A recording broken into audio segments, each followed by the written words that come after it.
So the Fallout TV show came out, and it dropped all kinds of bombshells on the lore community. I've already seen every episode at least twice, and I wanted to clear the air about how it may or may not retcon the series, in particular Fallout New Vegas. Basically, there's a lot of ambiguity and plausible deniability to give the showrunners some room to back away and course correct. So if there is a season 2, there's enough wiggle room for the show to retcon any potential retcons from the first season.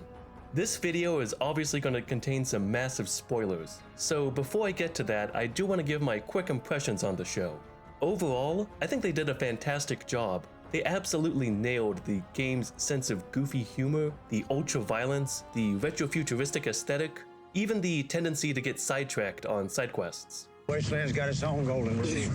Oh, what's that? Thou shalt get sidetracked by bullshit every goddamn time. The casting and props departments deserve all of the Emmys. In fact, up until the last couple of episodes, I was even thinking that Fallout could be one of the best video game adaptations ever. I mean, it's a low bar, but still. Then my opinion started to sour. I can't say anything more without getting into spoilers, so here's your warning. Now, before the show aired, one of the biggest concerns people had was about the New California Republic. The show was set in the year 2296 in Southern California, which was the heart of the NCR, one of the most important factions in the series. Yet we only caught glimpses of the NCR in trailers and leaked photos. Well, in the show we find out what happened to the NCR. Sort of. In episode 5, we see this billboard for Shady Sands, which says it was the first capital of the New California Republic. And we see another sign for Shady Sands right by a massive crater. I'll also point out that we don't get any mention of any other NCR cities. This, coupled with Maximus saying it didn't work out, would lead an audience member who hasn't played the games to assume the NCR is no more. This show is meant for both diehard fans like me and people who know what grass is. Then in the next episode, we're in Vault 4, which we learn took in refugees from Shady Sands after the city was destroyed. This episode also has the now infamous Chalkboard, which details our history, the rise and fall of Shady Sands. We see that the city was founded in 2142, and the NCR was created in 2189. Then in 2198, Shady Sands became the capital of the NCR. In 2241, NCR became the largest economic and political power in California, which is when Fallout 2 was set. But 2277 was the fall of Shady Sands, with an arrow pointing to a mushroom cloud. 2277 was a massive year in Fallout history. This was the same year as the first battle of Hoover Dam, which saw the NCR fight Kaiser's Legion. This was also the first time the Courier reached the Divide. Yet New Vegas took place in 2281, and Shady Sands is mentioned by multiple NPCs in the game. What was the original name of the NCR capital? Aradesh, Shady Sands, the Boneyard, or Vault 13? Right. We learn that the power grid extends all the way from the Hoover Dam to Shady Sands. It doesn't really make sense that they would supply power to a city that was already destroyed. Meanwhile, other NPCs complain about politicians back in Shady Sands.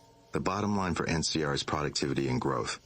Politicians back in Shady Sands are completely detached from the people actually living here. Which confirms that at this point in time, it's still the seat of political power. Plus, even in the show, nothing says if or when the NCR capital was moved before 2277, or whenever this fall of Shady Sands happened. Now, I've done a lot of patrolling comment threads on Twitter and Reddit, which definitely makes you wish for a nuclear winter, and I've seen a few interpretations that would preserve the timeline, but they raise their own questions. One common defense is that the chalkboard shows an arrow pointing to the mushroom cloud, so this could mean that the city was nuked after 2277. But if that's the case, why wasn't there a date above the mushroom cloud? Since there's no other date on the chalkboard, it's reasonable to assume Shady Sands was nuked in 2277, especially since the camera zooms in and lingers on the date, 2277. In addition, if the attack happened after 2277, why would you nuke a city that's already fallen? The date could also just be a simple production mistake. But to be honest, that would be a massive fuck up.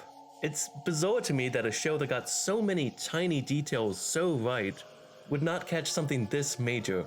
Personally, and this is total speculation on my part, I wonder if all of this confusion was intentional. As a TV show, Fallout is part of the mystery box genre, which is designed to get people talking and speculating to build buzz, and it's certainly done that. Now let's turn to the finale, which is the most potentially damaging to the existing lore. Fun fact, the writer for the finale to Fallout was also one of the writers for all of Season 8 of Game of Thrones. I wish that was a joke. In this episode, we see a cabal meeting between Vault-Tec and the other heads of major pre-war corporations, including Robert House. There's a lot of earning potential with the end of the world. But we're talking about making a significant investment based on a hypothetical. How can you guarantee results? By dropping the bomb ourselves.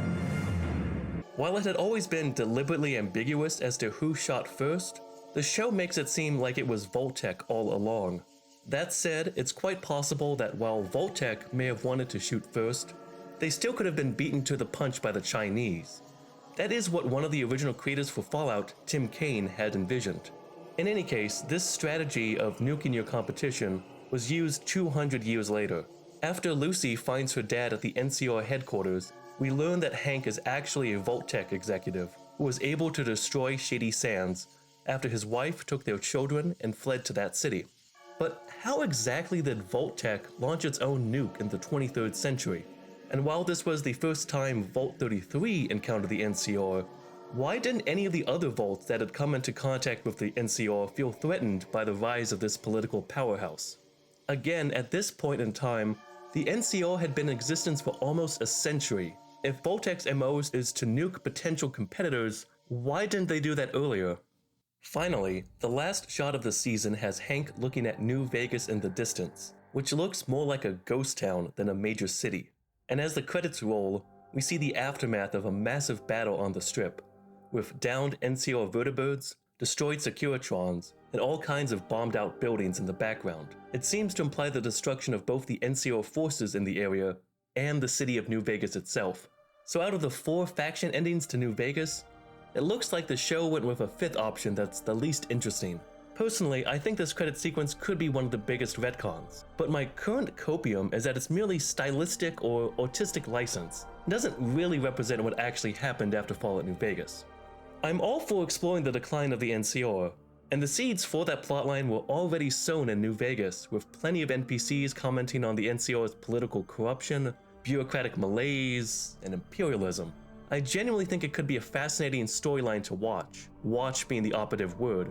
And even if the showrunners wanted to destroy the NCR in a flashier way, New Vegas had plenty of options to obliterate them and wipe the slate clean. Got Father Elijah, the Tunnelers, or Ulysses at the end of A Lonesome Road. This should be something for the audience to see, not hand-waved away off screen. So those are my thoughts. Thank you so much for watching.